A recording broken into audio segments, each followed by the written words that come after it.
दोस्तों, स्वागत है आपका इस बहुत ही खास वीडियो में जिसमें हम आज आपको पढ़ाएंगे चैप्टर नंबर 13 यानी कि सरफेस एरिया एंड वॉल्यूम।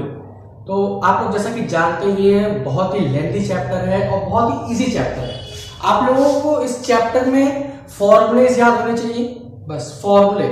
ये चैप्टर आपका पूरा टोटली फॉर्मूले पे डिपेंड है। अगर आपको फॉर्मूले याद है तो आप सीधे निकाल दोगे, नहीं याद तो नहीं निकाल पाओगे।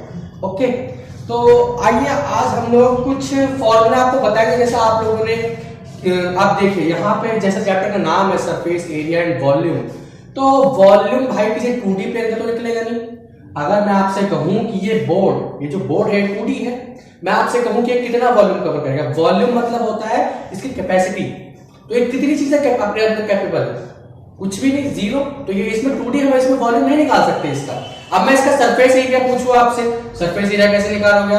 सरफेस एरिया या तो पूरे कमरे का होता है चारों तरफ का, या फिर ऊपर नीचे सारा मिला के होता है। इसका सरफेस एरिया निकलेगा, इसका ऊपर नीचे इधर कुछ भी पता नहीं, इसका सिर्फ एक ही सरफेस है तो इसका सिंपल एक सरफेस का एरिया निकलेगा। ये स्क्वायर है तो साइड इनटू साइड, तो इसका ये एरिया निकल आएगा। अगर आप लोगों को कहा गया है सरफेस एरिया, तो अब हम आप लोग जानते ही हैं कि कोई 3D शेप हो गया। 3D शेप में तो हम वॉल्यूम या सरफेस एरिया निकाल सकते हैं। तो हमारा सबसे पहला 3D शेप है, सबसे पहला 3D शेप है क्यूब। क्यूब है कि दिखने में कुछ इस तरीके का होता है, ठीक है, दिखने में कुछ इस तरीके का होता है। आप लोगों ने डाइस देखे होंगे, कुछ इस तरीके का दिखने में होता है। अगर मैं इसकी सारी साइड्स को ए मान लूं, जितनी भी आप लोग देख ही सकते हैं, ये 3D शेप है, तो इसकी एक लेंथ होगी, एक ब्रेथ होगी और एक हाइट होगी। ओके, एक लेंथ होगी, एक ब्रेथ होगी, एक हाइट होगी। तो जैसा कि आप सभी लोग जानते हैं कि इस क्यूब के अंदर 12 एजेस होती हैं। कितनी? 12 एजेस। आप लोगों से ये पूछा जा सकता है एक नंबर में कितनी एजेस होती हैं, कितने वर्टेक्स होते हैं? 8 वर्टेक्सेस होते हैं इसके। आप लोग चाहे गिन लीजिए, 8 वर्टेक्स होते हैं, सॉरी 12 वर्टेक्स होते हैं, 12 वर्टेक्स होते हैं, 12 एजेस होती हैं। तो आप लोग गिनेंगे तो आपको सारे मिल जाएंगे। आपको भी 3D शेप कोई भी क्यूब देख लीजिएगा, उसमें आपको पता चल जाएगा कितनी होती है। तो इसकी लेंथ, ब्रेड्थ और हाइट, ये स्क्वायर का ही एक दूसरा रूप है। स्क्वायर का अगर मैं इसको 3D शेप लूं स्क्वायर का तो गलत नहीं होगा। तो मैं इसकी हाइट को ए मान लूं, लेंथ को ए मान लूं, ब्रेथ को ए मान लूं, क्योंकि भाई क्यूब स्क्वायर के 3D भाई है इसका, तो सारी साइड्स इसकी सेम होंगी, साइड सब होंगी, तो हमने इसको ए मान लिया। अब आप लोग देखिए जो सामने वाला है, ये वाला सामने वाला देखिए। सबसे पहले तो सामने वाला ये वाली पार्ट ए होगी, ये वाली पार्ट ए होगी। इसका एरिया निकालूं मैं तो कितना आएगा? ए स्क्वायर प्लस सरफेस एरिया। सबसे पहले इसका सरफेस एरिया निकालते हैं। कैसे निकलेगा सरफेस एरिया? सामने वाले का सरफेस एरिया का मतलब होता है सिर्फ चारों तरफ, 4 दीवारें से बन के एक कमरा बनता है। 4 दीवारों से मिलकर कमरा बनता है, तो उन चारों का एरिया निकालने को कहते हैं सरफेस एरिया। कौन सा? Lateral surface area. Lateral surface area. तो 4 का निकालेंगे तो इस तरीके से ये है, तो ये भी ए हो जाएगा, तो side to side A square हो गया। सेम 4 का निकालेंगे तो भी बाकी का ए स्क्वायर प्लस ए स्क्वायर प्लस ए स्क्वायर, तो ये कितना हो गया? 4a square. तो यानी कि जब हमें सिर्फ और सिर्फ 4 दीवारी का निकालना हो, सिर्फ और सिर्फ कितना? 4 दीवारी का, तो हम लोगों को करना क्या होगा? सिर्फ और सिर्फ लेटरल सरफेस एरिया यानी 4a स्क्वायर लगा देना। और अगर टोटल निकालना हो यानी सीलिंग से लेके और जमीन तक का सारा, तो इसमें हम ज्यादा नहीं, कुछ ए स्क्वायर प्लस ए स्क्वायर और ऐड कर देंगे तो 2a स्क्वायर ऐड होगा। तो यहां से इसका कितना हो जाएगा? 6a square. तो आपने यहां पे देखा इसका टोटल सरफेस एरिया कितना होता है? 6a square. Lateral surface area कितना होता है? 4a square. अब बारी आती है इसकी वॉल्यूम निकालने की। साइड वॉल्यूम यानी कि ये वाला एरिया, ये वाला एरिया और ये वाला एरिया दोनों मिला के कितना एरिया कवर करेंगे?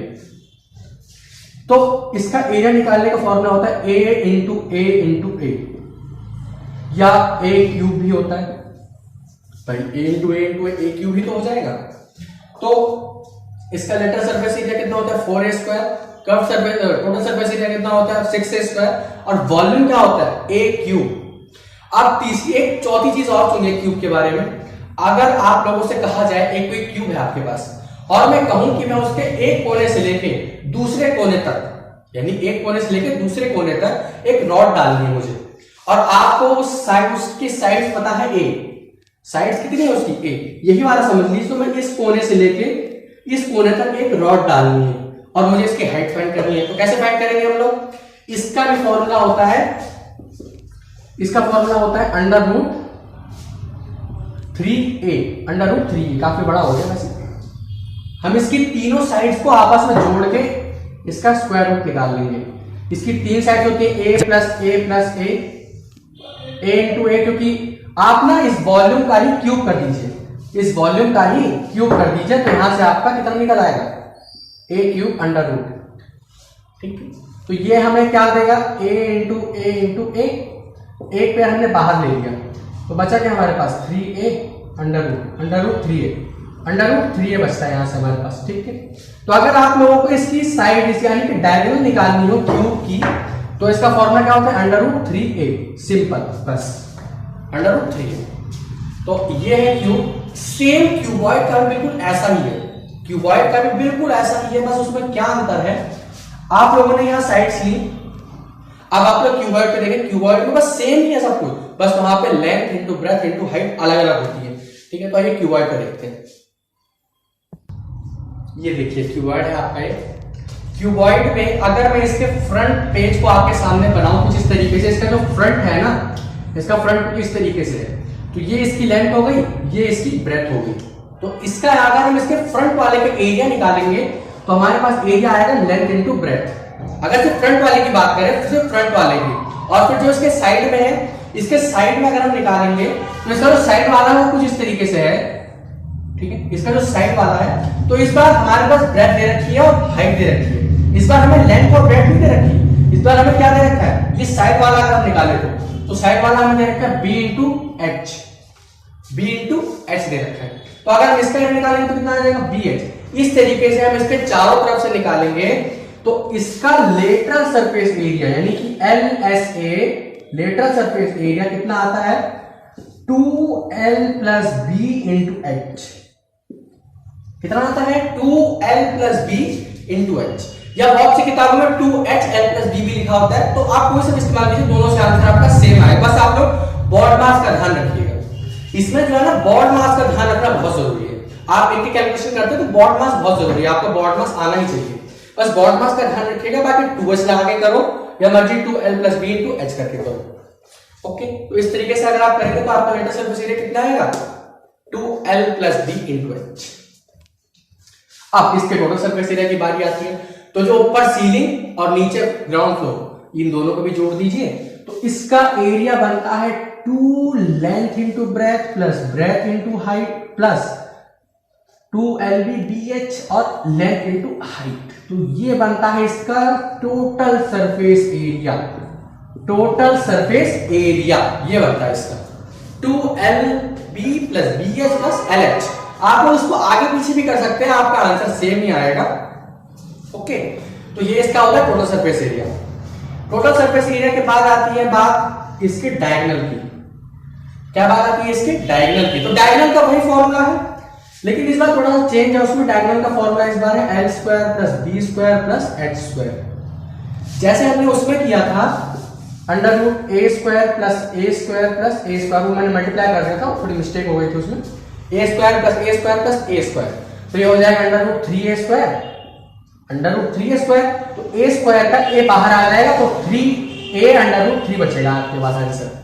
आया समझ? कैसे आया था वो आंसर? इस तरीके से आया था, l square plus b square plus h square. ये होता है क्यूबॉइड के डायगोनल का और ये होता है क्यूब के डायगोनल का। तो यहां तक आप लोगों को समझ में आया कि ये फॉर्मूले आए कहां से? बुक्स में आप लोग पहले से पढ़ते आ रहे होंगे ये फॉर्मूला आया कहां से। तो अब हम अगला देखते हैं, लेकिन एक बात और समझ लीजिए, मान लीजिए आपसे कहा जाए कि आपको पेंट करना है अपने घर में। अगर आप लोग पेंट करते हैं तो सीलिंग पे करोगे, चारों दीवारों पे करोगे, जमीन पे तो नहीं करते ना पेंट। ठीक है, तो जमीन पे अगर आप लोग पेंट नहीं करते तो आप लोगों को अगर इस तरीके से कोई क्वेश्चन आ जाए तो आपको करना क्या होगा उसमें? या तो आप इसमें से, इस फॉर्मूले में से नीचे जो आपका होता है ये होता है रेक्टेंगल, नीचे जो होता है ना आपका जो ग्राउंड फ्लोर ये होता है रेक्टेंगल, तो या तो इसमें से LB माइनस कर दो, जो टोटल सरफेस एरिया है इसमें नीचे इसका माइनस कर दो तो बाकी का बचा हुआ आ जाएगा, या फिर इसमें LB प्लस कर दो। बस सिंपल सी बात, या तो इसमें से LB माइनस कर दो या इसमें से LB प्लस कर दो, सिंपल सी बात है। आया समझ? चलिए अब तीसरा ले लेते हैं हम सिलेंडर। सिलेंडर तो आपने देखा होगा, लेकिन हम लोग उसके ऊपर बात करते हैं। आइए देखते हैं। ये देखिए आपके सामने एक सिलेंडर बना हुआ है। आप लोग इस सिलेंडर को बहुत पहले ध्यान से देख लीजिए थोड़ा सा।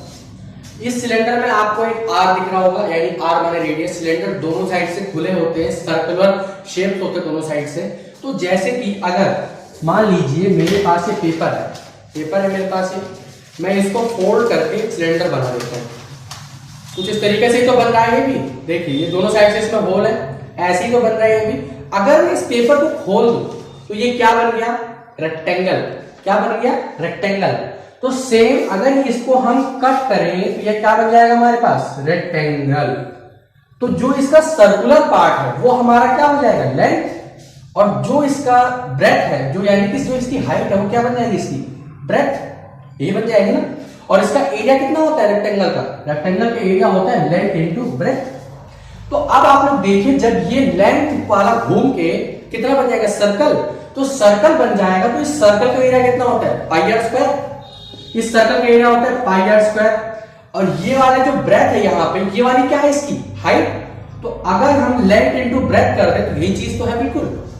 अगर मैं आपसे कहूं कि पाई आर स्क्वायर एच, अगर इन दोनों की मेजरमेंट बराबर है और ये लेंथ इनटू ब्रेथ, तो क्या है? बराबर नहीं होगा। तो यहां से आता है आपका क्या? यहां से आपका आता है वॉल्यूम का फॉर्मूला। ये किसका फॉर्मूला है? वॉल्यूम का। ऐसा समझ गए? यहां मैंने वॉल्यूम की बात स्टार्टिंग में क्यों की? ताकि आप लोग इस चीज का कॉन्सेप्ट समझ सके। क्योंकि ये तो मैं बाद में बता सकता था आपको, लेकिन वॉल्यूम्स मैंने इसलिए स्टार्ट किया ताकि आप लोग इस चीज का कॉन्सेप्ट समझ सके कि आखिर वॉल्यूम्स का निकालते कैसे हम लोग। ठीक है, तो इस तरीके से हम निकाल सकते हैं। तो ये आपने देखा। वैसे ही इसका सरफेस एरिया क्या होता है? सरफेस एरिया यानी कि ये वाला part.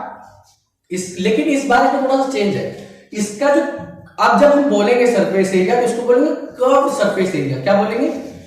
Curved surface area, CSA। अगर कोई भी लाइन वाला पार्ट यानी क्यूब है, क्यूबॉइड है, तब हम यहाँ पे क्या लगाएंगे? Lateral surface area. और अगर सिलेंडर है, हेमिस्फीयर है, या स्फीयर है, या कोन है, फ्रस्टम है, जो भी कुछ है, उसको हम क्या लगाएंगे? Lateral surface area. तो यहां से इसका वॉल्यूम निकला। इसका CSA होता है 2 पाई आर। इसका CSA होता है 2 पाई RH। कितना होता है? सेम। यहीं से वो भी चीज निकली। कैसे? अगर मैं इसका क्या निकालूं? लेंथ, तो ये चीज क्या होगी? सर्कमफ्रेंस। भाई देखो, ये जो इसका चारों तरफ गोला है, एक गोला यही चीज तो है। आया समझ में बात? ये जो इसका गोला है, इसका अगर हम राउंड निकालेंगे तो यही चीज तो दे रखी है हमें। ये चीज दे रखी है। तो यहां से जो लेंथ है, इसकी लेंथ कितनी हो जाएगी? 2 पाई आर। कितनी हो जाएगी? क्योंकि भाई सर्कमफ्रेंस है तो इसकी लेंथ और 2 पाई आर बराबर होगी, क्योंकि भाई सर्कल का ही तो है। दूसरी चीज, और हम इसमें ब्रेथ हमारी कितनी है? हाइट। तो ये इसकी 2 पाई आर एच कितनी हो जाएगी? CSA। इसका CSA कितना हो जाएगा? 2 पाई आर एच। आया समझ में? अब लास्ट चीज क्या है इसमें? अब आप लोग देखिए इसका टोटल सरफेस एरिया कितना होता है। इसी तरीके से अगर आप लोग निकालेंगे तो इसका टोटल सरफेस एरिया होता है 2 पाई आर ब्रैकेट में r plus H, H plus R, आपको जो भी मन में आया वो कह लीजिए। ओके, यहां पे हमने इस बार इसमें ये क्यों प्लस किया? ये हमने इसलिए प्लस किया क्योंकि ये नीचे वाला भी सिलेंडर है और नीचे वाला भी तो सर्कल हमें देखना है भाई। क्यों नीचे का नहीं देखोगे आप लोग? मान लीजिए आपसे कहा जाए कि सिलेंडर कितना एरिया है टोटल, तो अंदर से लेके बाहर तक का सारा देखना पड़ेगा आप लोगों को। तो इसलिए टोटल सरफेस एरिया कि नीचे का RH तो देखना है भाई। नीचे का RH देखोगे क्या? नीचे का भी तो एरिया निकलेगा। तो यहीं से 2 पाई हम यहां से कॉमन ले लेंगे। इसका 2 पाई आर, ये पूरे यहां से इस वाले सर्कल और इस वाले हाइट का मिलाएंगे तो 2 पाई RH बन रहा है। नीचे वाले का निकालेंगे तो ये होगा RH प्लस 2 पाई R ही तो बनेगा भाई। 2 पाई R बनेगा। तो हम लोग यहां से 2 पाई कॉमन ले लेंगे, R कॉमन ले लेंगे तो H प्लस R बच जाएगा। यहां से ये फॉर्मूला निकला। ओके, तो ये था सिलेंडर। अब बारी आती है किसकी? अब बारी आती है स्फीयर, हेमिस्फीयर, कोन और फ्रस्टम ऑफ अ कोन। आप लोगों ने गिलास को देख लिया होगा, चलिए उसकी बात करते हैं। फिलहाल हम स्फीयर की बात करते हैं। आइए देखते हैं। आप लोग जैसा कि यहाँ पे देख ही सकते हैं कि स्फीयर दे रखा है हमें। स्फीयर, ये स्फीयर है। स्फीयर यानी कि सर्कल नहीं होता। यहाँ पे बॉल देखी होगी, कोई सी भी बॉल है, football, basketball, cricket ball, leather ball, plastic ball, जो सी भी बॉल है वो सब स्फीयर के फॉर्म में है। आप लोग पहले उसको सर्कल समझते थे, लेकिन वो है क्या? स्फीयर, गोला। नॉट सर्कल यानी कि वृत्त होता है। हिंदी में बोले सर्कल को तो वृत्त कहते हैं उसे। ठीक है, लेकिन जो स्फीयर होता है उसे क्या कहते हैं, गोला। और जो हेमिस्फीयर होता है इसे बोलते हैं अर्धगोला। अर्धगोले से मतलब है, अर्धगोला यानी कि आप लोगों ने घर में बाउल्स देखे होंगे अपने, बाउल्स, जो बाउल्स होते हैं बड़े बड़े कांच के या स्टील के बाउल्स, उन्हीं को हेमिस्फीयर कहते हैं, हेमिस्फीयर। तो इसका जो वॉल्यूम होता है, क्योंकि ये भाई 3D शेप है, अक्सर सबके घर में इस्तेमाल होती है, वॉल्यूम का जो होता है ये होता है 4/3 पाई आर क्यूब, इसका वॉल्यूम होता है। और इसका होता है 2/3 पाई आर क्यूब। क्यूब क्यों होता है, क्योंकि एक सर्कल, तो माफ कीजिएगा, एक स्फीयर, ऐसे तो स्फीयर समझिएगा इसे, ओके, इसे स्फीयर समझिएगा, सर्कल नहीं है। एक स्फीयर में, क्योंकि सर्कल में हाइट नहीं होती, जैसे मैंने यहाँ पे हाइट भी बना रखा है, सर्कल में हाइट नहीं होती, ध्यान रखिएगा इस बात को, सर्कल में हाइट नहीं होती, उसमें रेडियस और डायमीटर ही होता है बस, और बाकी हेमिस्फीयर में या फिर स्फीयर में हाइट भी होती है। क्योंकि भाई गोला है, रेडियस से कितनी ऊंचाई पे है, सर्कल में तो नहीं दिखता, बस इसमें दिखता है, इसलिए मैंने हाइट भी लिखी है साथ में। इसका मतलब होता है कि इसमें 4 सर्कल्स बने हुए हैं, 4 क्या बने हुए हैं, सर्कल्स, 4 सर्कल बने हुए। इसलिए इसका जो टोटल सरफेस एरिया होता है ये होता है pi are square. Total surface area कितना होता है, पाई आर स्क्वायर। क्यों होता है, क्योंकि आप लोग जब देखेंगे ना, तब आप लोग जब देखेंगे ना इसको, इसमें आपको 4 सर्कल दिख रहे हैं, चारों का एरिया नहीं pi are square, pi are square को 4 में प्लस करेंगे तो 4 पाई आर स्क्वायर आ जाएगा। आया समझ में?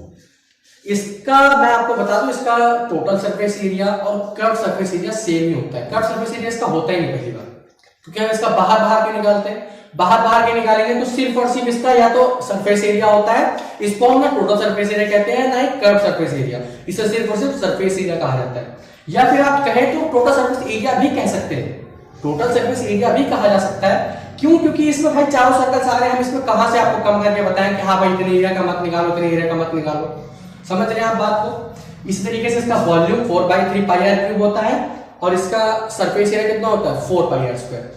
अब बारी आती है हेमिस्फीयर की। हेमिस्फीयर का वॉल्यूम तो आप लोगों को पता ही है, ओके। आप लोग इस फॉर्मूले में रख के निकाल भी सकते हैं। अपने घर में कटोरी लीजिए, कटोरी के बदले कोई बाउल लीजिए, मेरी तो सलाह रहेगी आपको, आप उसका डायमीटर नापिए, रेडियस तो नाप नहीं सकते आप लोग उसका, ओके, तो उसका डायमीटर नापिए आप लोग। डायमीटर नापने के बाद उसका हाफ कर दीजिए, आपको रेडियस मिल जाएगा। उसके बाद उसकी हाइट नापिए। हाइट कैसे नापेंगे आप लोग नीचे से जो उसके साइड में होता है कटोरी, यहां से रख के आप लोग हाइट नापिए और यहाँ रेडियस तक, ओके, ये हाइट नापिए आप लोग। और फिर उसमें निकाल के आप लोग देख सकते हैं कि उसमें कितना एरिया यानी कितना चीजें आ सकती है, ठीक है। इस तरीके से निकाल सकते हैं। 2/3 पाई आर क्यूब फॉर्मूला रखेंगे, आपका आंसर आ जाएगा। इसका आपका टोटल सरफेस एरिया और कर्व सरफेस एरिया दोनों ही होता है।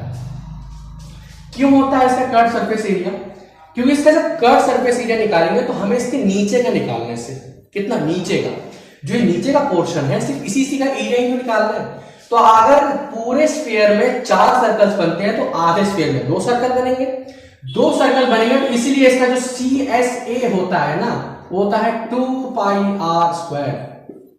इसका जो CSA होता है किसका, हेमिस्फीयर का, 2 पाई आर स्क्वायर होता है। और जो इसका टोटल सरफेस एरिया होता है ये होता है 3 पाई आर स्क्वायर। अब 3 पाई आर स्क्वायर क्यों भाई, इसके ऊपर भी तो एक सर्कल बन रहा है, ये वाला, ये भी तो सर्कल ही बन रहा है भाई, तो इसका भी तो एरिया जोड़ेंगे हम इसमें, इसीलिए इसमें कितना एरिया आता है, total surface area 3 pi are square. यही अंतर होता है, इसलिए फॉर्मूले याद रखिएगा आप लोग सारे, ओके। तो ये था हेमिस्फीयर और स्फीयर का। अब बारी आती है कोन और फ्रस्टम ऑफ अ कोन की। फ्रस्टम क्या होता है, आप लोगों ने अपने घर में गिलास तो देखे होंगे, तो चलिए थोड़ा सा और इलैबोरेट करते हैं, तब आप लोगों को समझ आएगा कैसे बनेगा।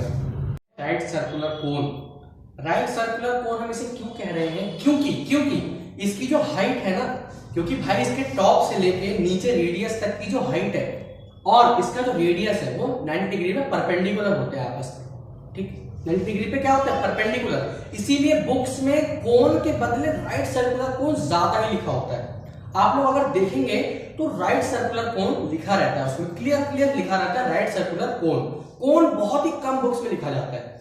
क्यों लिखा जाता है, इसलिए लिखा जाता है, आप लोग इसमें 3 चीजें देख सकते हैं, एक रेडियस, दूसरी चीज हाइट और तीसरी चीज एल। ये एल क्या है, कोई बता सकते हैं मुझे? कमेंट बॉक्स में टाइमिंग के साथ जरूर कमेंट कीजिएगा।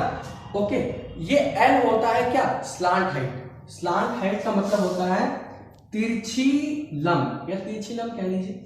अगर मैं इस कोण को टेढ़ा कर दूं, इस कोण को टेढ़ा कर दूं, तो ये सीधी हाइट है और जो टेढ़ी हाइट है सीधी हो जाएगी।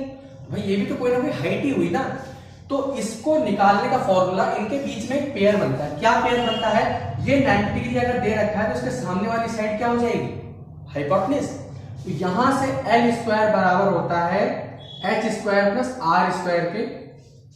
और अगर आपको स्लांट हाइट निकालनी है तो under root H square plus R square के फॉर्मूले से आप लोग अपनी स्लांट हाइट निकाल सकते हैं। ओके, इससे ये नहीं है कि अगर आपको स्लांट हाइट नहीं दे रखी तो आप सिर्फ स्लांट हाइट निकाल सकते हैं। अगर आपको किसी भी चीज का रिलेशन दे रखा है, इसमें 3 चीजें दे रखी हैं आपको, अलग अलग है, कोई भी 2 आपको पता हो, तीसरी आप बहुत ही आसानी से निकाल सकते हैं। ओके, तो इस फॉर्मूले से आप ये चीज निकाल सकते हैं। आया समझ में? तो सबसे पहले तो आपने स्लांट हाइट निकाली। स्लांट हाइट निकाल देने के बाद इसका जो कर्व्ड सरफेस एरिया होता है वो क्या होता है? Pi R L. कितना होता है? Pi R L. पाई आर एल होता है। ओके, इसका जो कर्व्ड सरफेस एरिया होता है, उसके बाद पाई आर। इसका वॉल्यूम कितना होता है? वॉल्यूम होता है इसका 1/3 पाई आर स्क्वायर एच। कुछ सुना सुना सा लग रहा है भाई। 1/3 पाई आर स्क्वायर एच। पहले सोच के बताइए कि क्यों है इसका ये आंसर, फिर थोड़ा सा मैं इलैबोरेट कर दूंगा आप लोगों को।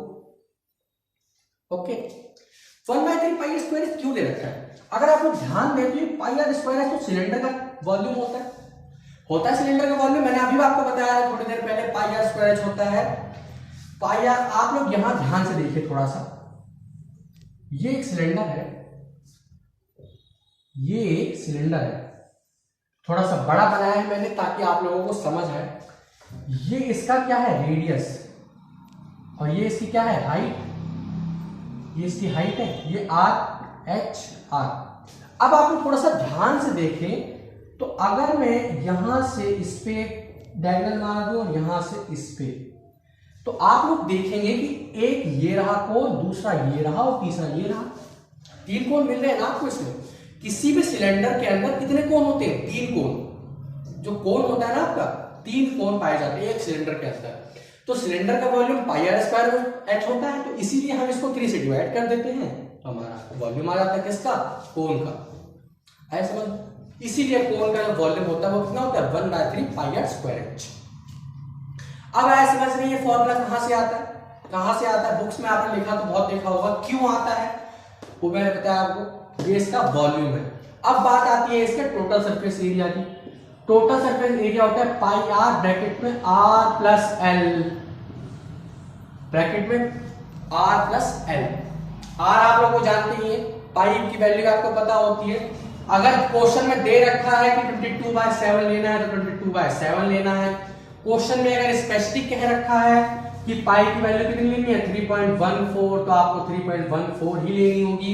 आप 22/7 नहीं ले सकते, क्योंकि 22/7 से ऐसा हो रहा हो कि सारी वैल्यूज कट के बिल्कुल करेक्ट आंसर आ रहा हो, लेकिन आंसर किस में चाहिए? उन्हें अप्रॉक्स में चाहिए।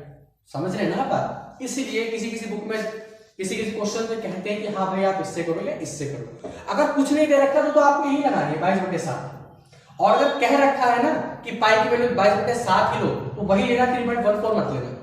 और अगर कह रखा हो 3.14 लो तो ये मत लेना। ओके, तो ये था कोण। अब बारी आती है फ्रस्टम ऑफ अ कोण की। फ्रस्टम ऑफ अ कोण, आप लोगों के बर्थडे में इस तरीके की कैप तो आती होगी। इस कैप को अगर मैं ज्यादा नहीं, अगर मैं ऊपर से काट दूं, ऊपर से ज्यादा नहीं, जैसे मान लीजिए 10 सेंटीमीटर की है आपकी जो कैप है, वो 10 सेंटीमीटर की है, उसको मैं 7 सेंटीमीटर से कट कर दूं, ऊपर की 3 मीटर अलग कर दूं और नीचे की 7 मीटर अलग रख दूं। तो यही चीज मैंने यहाँ पे भी की है। आप लोग यहाँ पे देख सकते हैं, जैसे कि मान लीजिए 10 सेंटीमीटर की कैप थी, मैंने इसको 3 सेंटीमीटर और 7 सेंटीमीटर की कैप में कट कर दिया। कट कर देने के बाद ये जो हिस्सा मेरे पास बचा ना, ये नीचे वाला, इसको हम बोलते हैं फ्रस्टम। फ्रस्टम हिंदी में बोले तो छिन्नक कहते हैं इसे।